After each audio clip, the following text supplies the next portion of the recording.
Muito bom dia para todos! Sejam todos bem-vindos então a mais um Estudo Bíblico! Ontem foi o nosso primeiro encontro, do livro de Gênesis.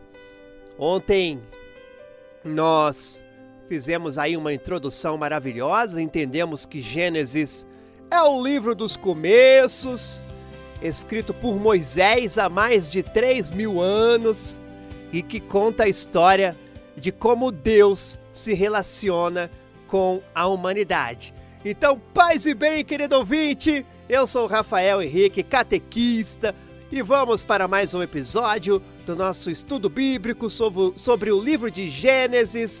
E hoje, como prometi, vamos entrar então nos primeiros capítulos. E olha, prepare aí seu coração, porque o que vou compartilhar vai transformar aí a sua maneira de ver o mundo. Você sabe qual é a primeira frase da Bíblia?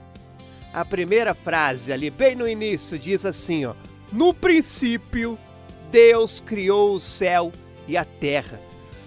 Então foi simples, direta e poderosa, essa primeira frase. Mas você já parou para pensar no que ela realmente significa?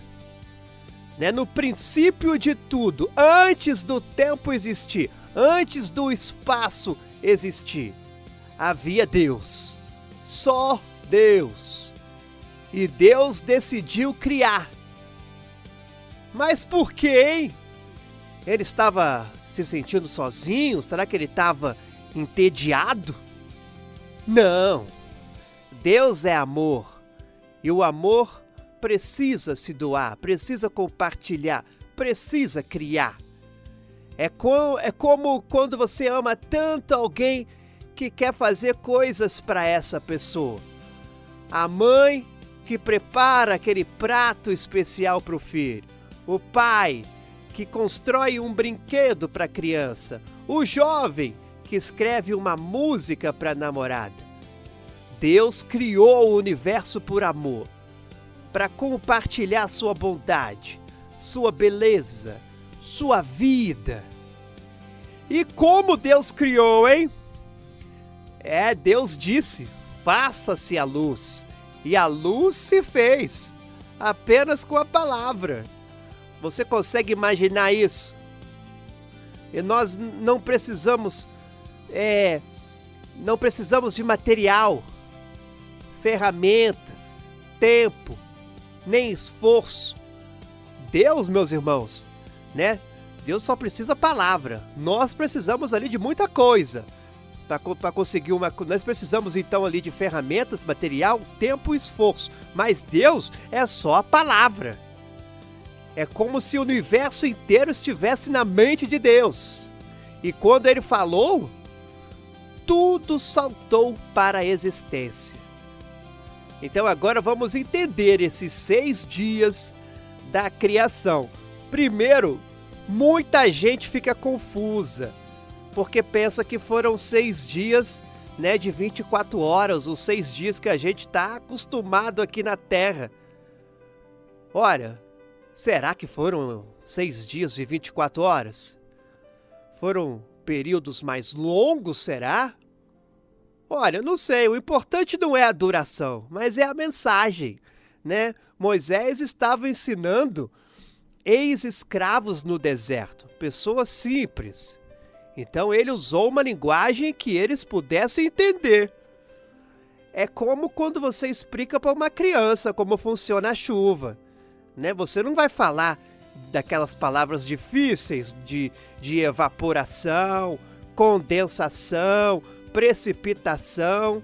Você não vai falar essas coisas, você vai falar: olha, querido, as nuvens elas ficam pesadas e a água cai. É assim que funciona, simples, mas é verdadeiro.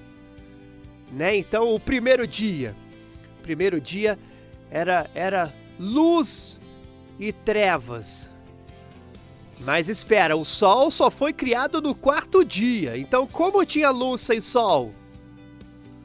Ah, meu amigo, Deus é luz. Antes de criar o sol para iluminar a terra, Deus separou a luz das trevas. É um ensinamento espiritual profundo. Primeiro, Deus estabelece que existe o bem e o mal, a verdade e a mentira, a luz e as trevas. E você, de que lado está? Esse foi o primeiro dia. E o segundo dia, hein? Deus separa as águas, ele cria o céu. E o terceiro dia, ele separa a terra seca das águas e cria as plantas. Então você vai percebendo aqui uma ordem, né? Deus está preparando uma casa. É como quando você vai receber aí um filho. Primeiro você arruma o quarto, depois os móveis, depois a decoração. Então Deus estava preparando a casa para seus filhos. Já no quarto dia, hein? Sol, lua e estrelas. E o quinto dia foram peixes e aves. No sexto dia, animais terrestres. E o grande finale, o ser humano.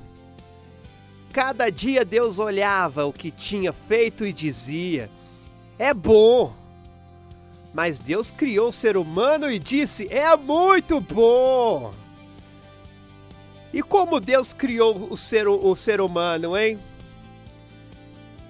Meus irmãos, façamos o ser humano a nossa imagem e semelhança. Façamos, né?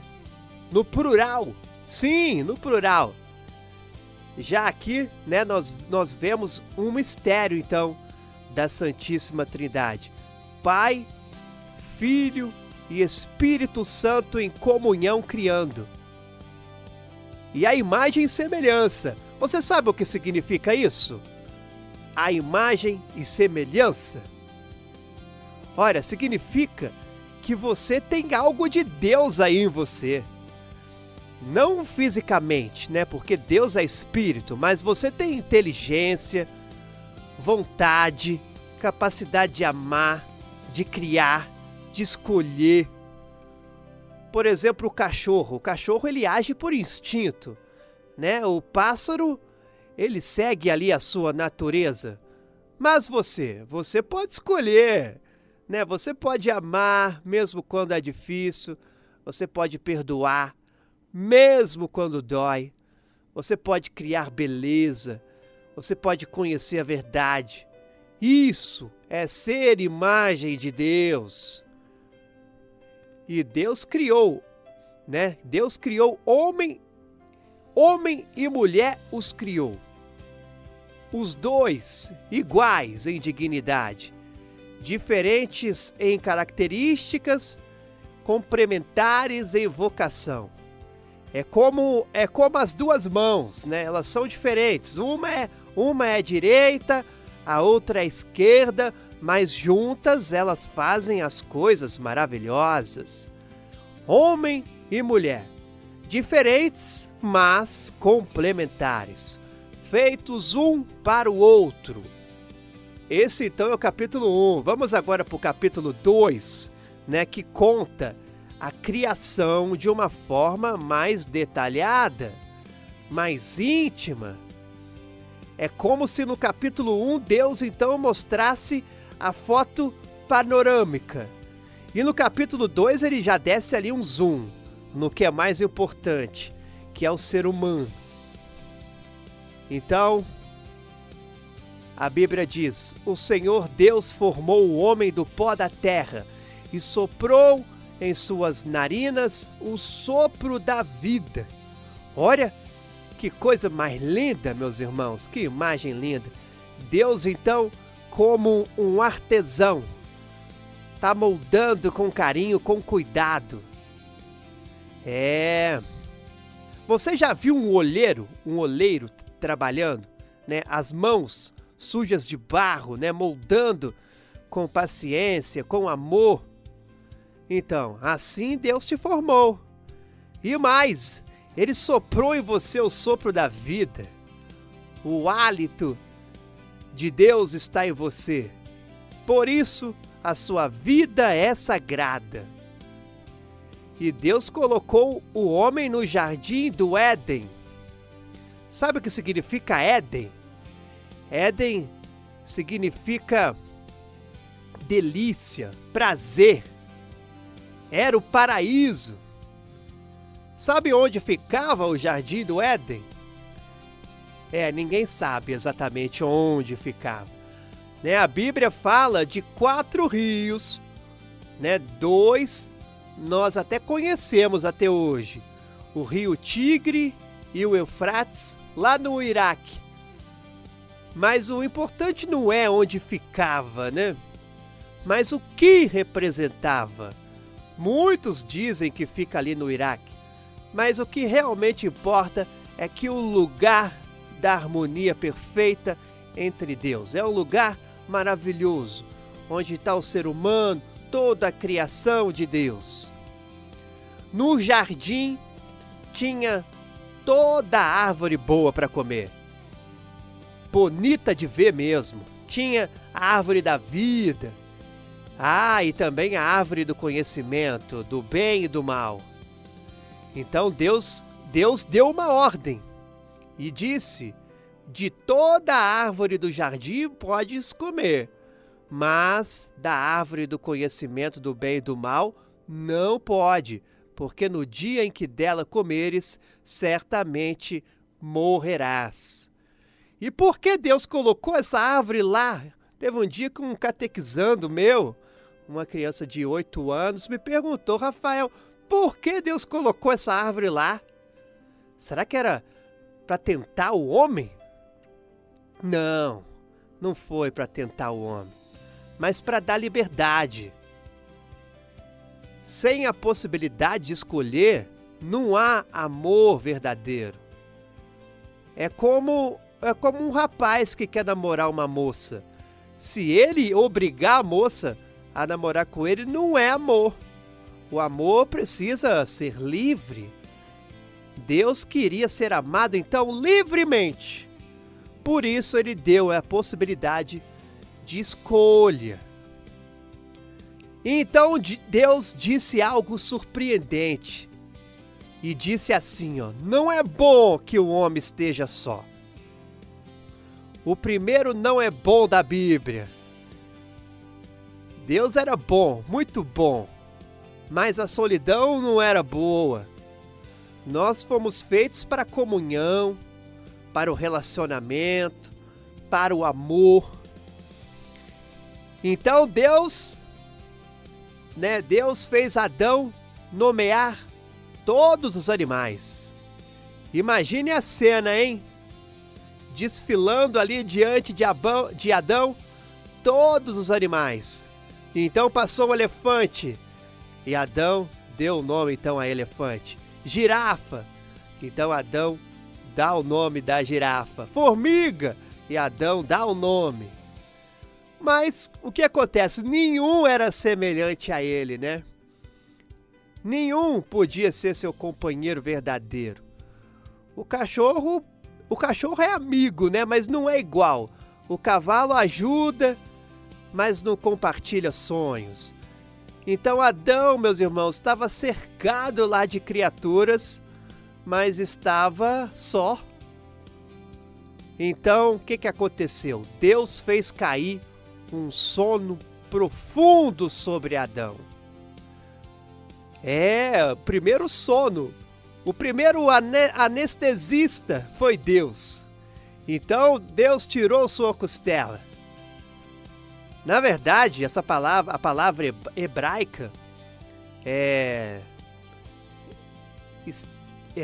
a palavra costela em hebraico significa lado, parte, Deus então tirou parte de Adão para fazer Eva, Não da cabeça para não dominar, não dos pés para não ser pisada. Do lado, do peito, perto do coração, para ser amada, protegida, para caminhar lado a lado.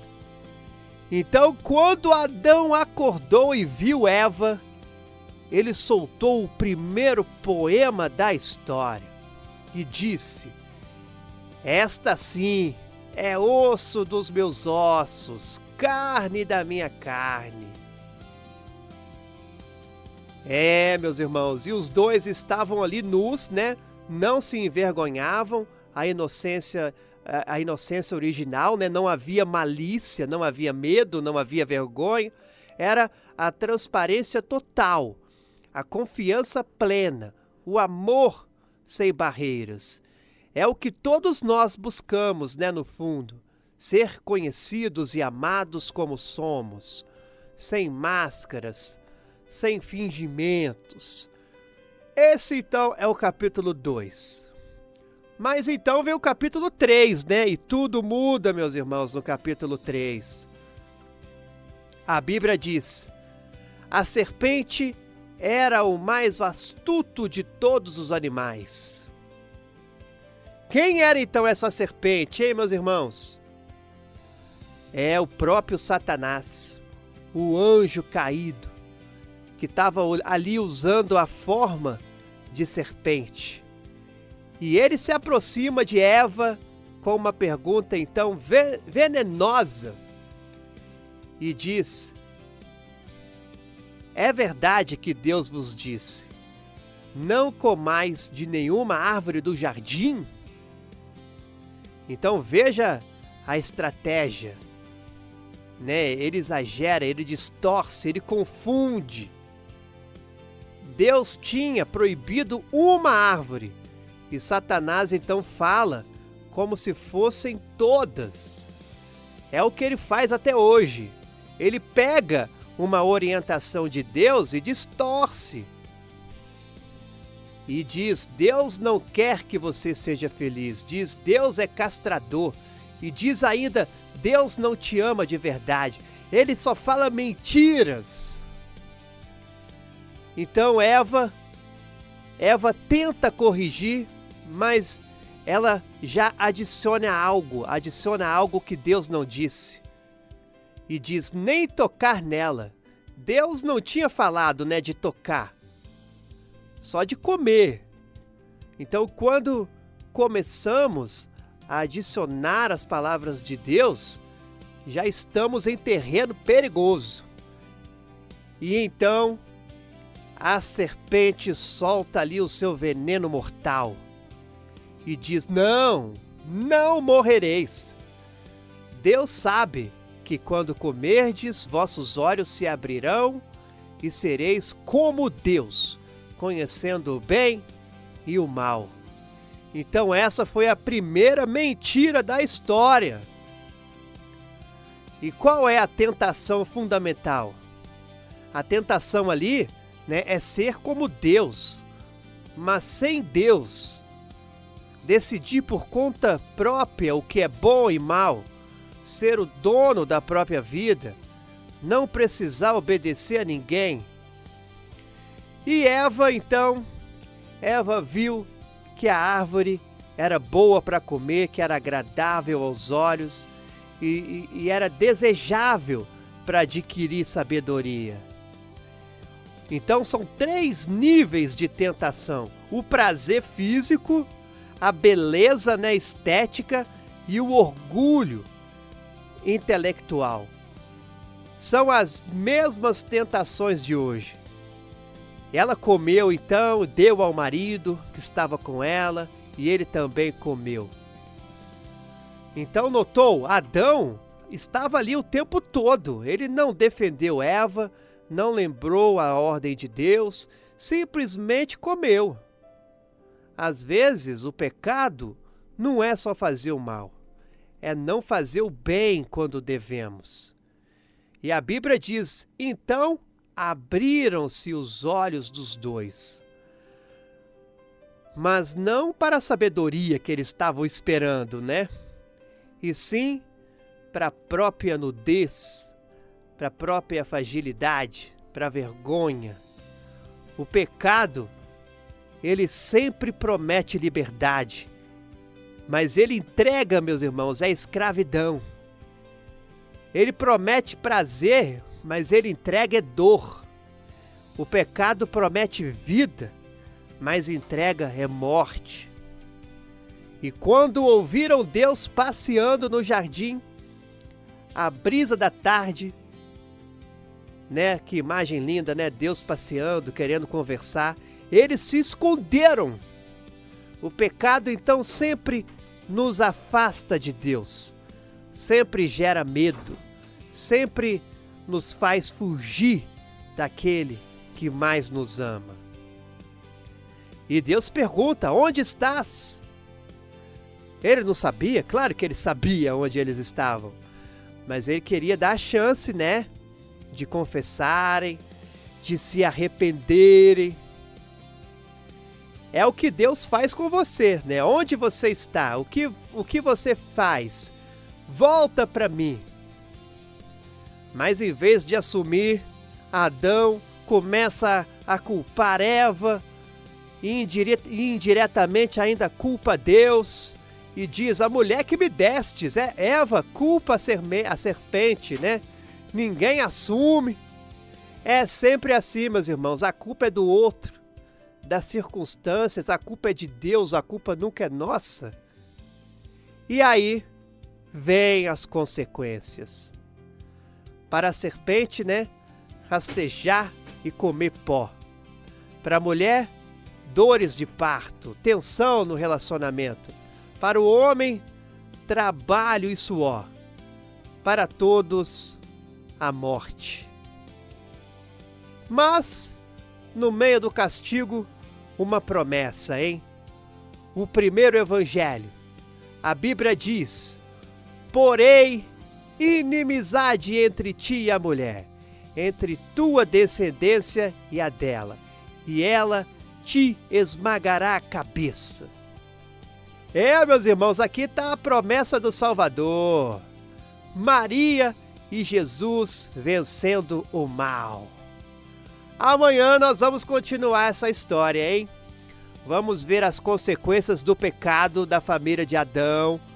O primeiro assassinato. Eu ia falar hoje de Caim, né? De Caim e Abel, mas vamos falar amanhã, tá bom? O primeiro assassinato é quando Caim mata Abel. Vamos entender por que Deus aceitou a oferta de Abel e rejeitou a de Caim. Vamos descobrir como, mesmo no pecado, Deus continua protegendo e amando. Como Caim, o assassino, recebeu um sinal de proteção, hein? E o que isso nos ensina sobre misericórdia? Não perca amanhã, aqui na Barroso Mix.